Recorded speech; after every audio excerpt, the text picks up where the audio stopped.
This is the ICMP recording bundle, and when you unpack it you should find the following items. Some of them are in this pocket at the front. I'll take them out and put them on the desk, and the rest will be in the bag itself. You should find that you have one Rode M3 microphone instruction manual, one Shure Beta 52A user guide,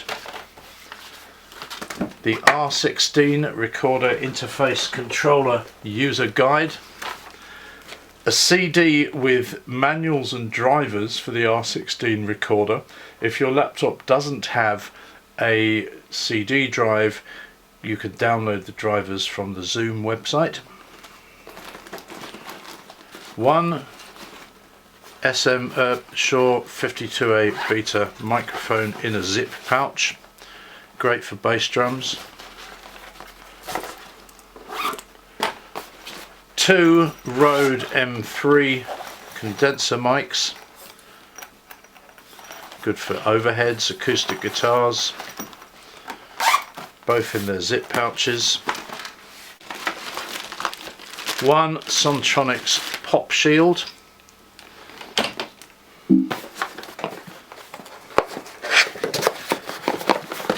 This box containing two pop shields for the Rode M3s, one USB cable and micro SD card adapter for the recorder, one power supply for the R16 recorder, two microphone clips for the Rode M3 mics, two headphone adapters for mini jack headphone to 1/4 inch, three XLR cables. Make sure you've got the right connections, XLRs, not 1/4 inch jacks, two HD200 headphones, finally the R16 recorder interface controller itself. If when you unpack the box there is anything missing, inform facilities immediately. You may be charged for missing items, and when you pack it back up, please put everything in their cases properly and do the cables up neatly and tidily the way that you found them. That's the contents of the ICMP recording bundle. Setting up and connecting the R16. Before plugging anything in or turning any power on, please turn all volumes to 0.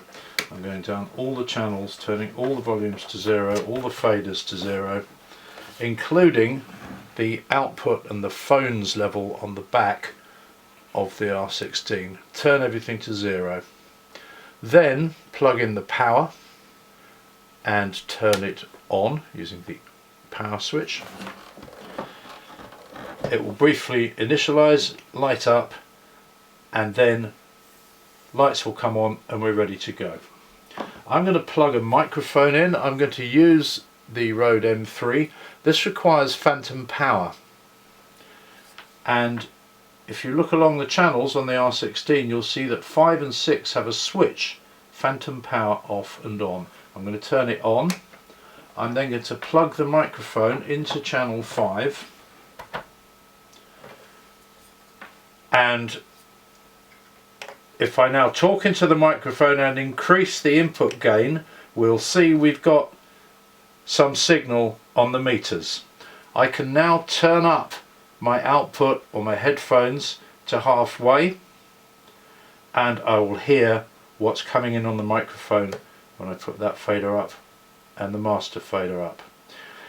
If I want to use the R16 as an audio interface, I'm going to mute the channel, take the volumes down, plug the USB cable in, and this will now appear in Logic or Cubase or Pro Tools or whatever you're using in your audio input preferences, and you can select the R16. You have to install the drivers first using the CD, but once you've installed them you won't need to do it again. If you're using the R16 as a standalone recorder, read the manual and follow the instructions. You can record into the R16 and then transfer what you've recorded onto the SD card and transfer it into your laptop and continue working on it in Logic or whatever workstation you use.